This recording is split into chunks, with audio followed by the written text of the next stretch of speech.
Yo, what's up, y'all? Story time. Now y'all know, like I said, I'm beginning to enjoy this. Like I said, I'm writing a book. I like for y'all to like this, share this, get my numbers up because I'm new to this thing, but I'm gonna be y'all number one story time guy. I'm telling real life stories of my life, what I've seen, what I witnessed, what I've been through.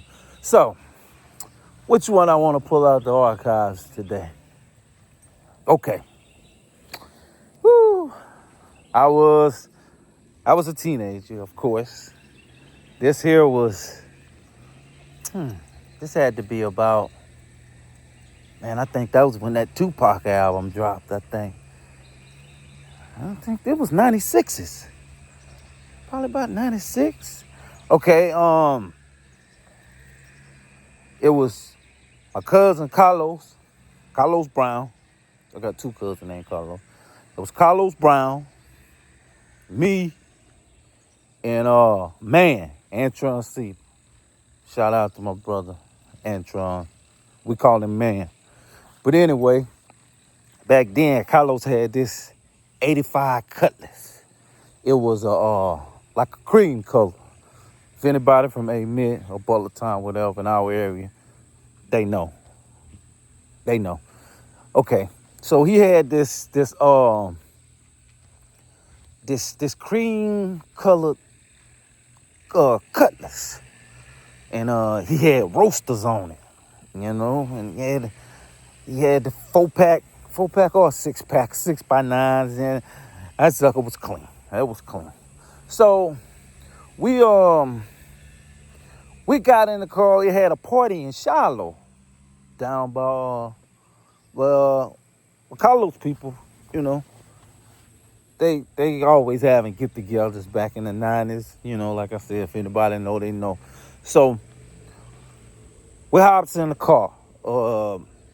Man jumped in the front seat. Carlos was driving, and I got in the back behind Man.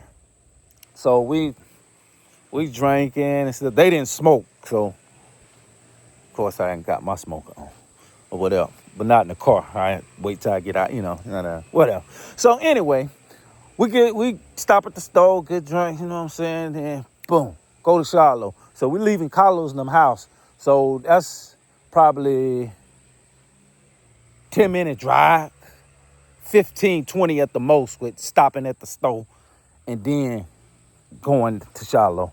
So we get there, boom, getting our drink on, everybody getting loaded, holler at everybody, Wanky, Red, Doug, you know. Yeah, just everybody. I think J-Rock was out there. Yeah, because, you go to Charlotte, everybody can. They family, they was a very tight-knit family. I don't know how they is today, but then for sure, I know they always did things together, whatever. It was just, they all love, they treat everybody like family. You come around, you family. That's just them. They just a lovable type of people. The Baptiste, shout out to the Baptiste. They just them type of people.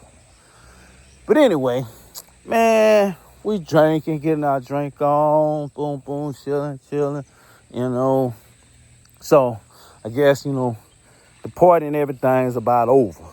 So we all pretty loaded, So we getting ready to go back. So we get back to the car. I jumped in the front seat. Man, like, hey, bruh, you got to get up out of there. I'm in the front seat. I'm riding in there. Like, man, what you talking about, bruh? Like, get in the car. You say you ain't gonna move? I said, nah, I ain't gonna move. So before I go any further, I'm gonna let y'all know. Man was in, I think he was a freshman or in the 10th grade or something. But anyway, I think Man was a freshman because he was starting for Independence. Man was good. He was lifting weights and shit. That nigga was cut up. He was big. He was bigger than me. Man had to be at least Shit. Then probably about 180 pounds, at least 175, 180 pounds at least. I'm talking muscle cut up, and he was about 6 foot. I'm 5'11", and probably weighed about 155, maybe 155, because I always been kind of small. So he bigger than me. I'm talking, yeah, he bigger than me. And so, all right, anyway, just to let you know the size difference before I go any further. So we gets in the car. He gets in. He ain't say nothing the whole ride. So we leave Shiloh, we get back to Butler Town. So we went back, I don't know, we went back by my sister Dale's house. Back in the back there, over there. If anybody know where that's at, all the way in the back of Butler Town over there, by the elementary over that way. Back there where the Bridges stay at. So, my sister Dale lived back there. So, man, we went back there, and I don't know, kind of went back there for something.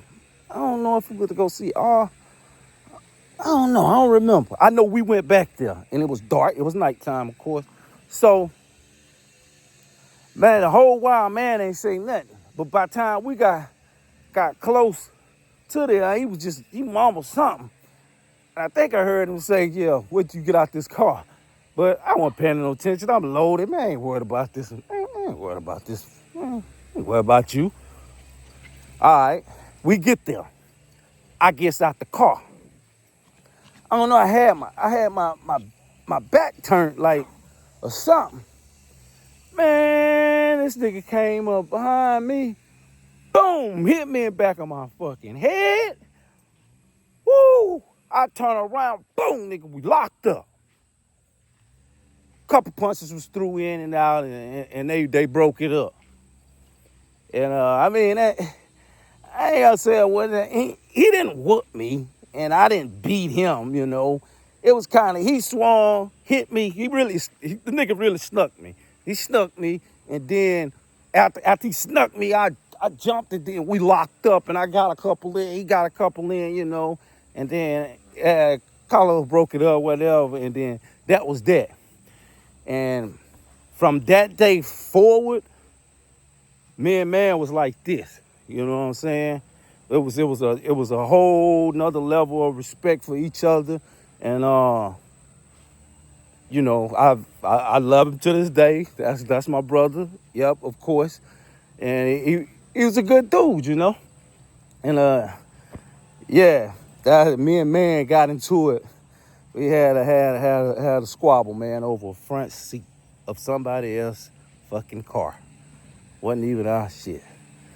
But yeah, that's my story time, man. And make sure y'all like, share, subscribe, the whole 9 yards. And I'm gonna keep giving y'all these stories. Like I said, I'm writing a book, and I'm giving y'all this raw footage on my journey. Appreciate y'all. Love.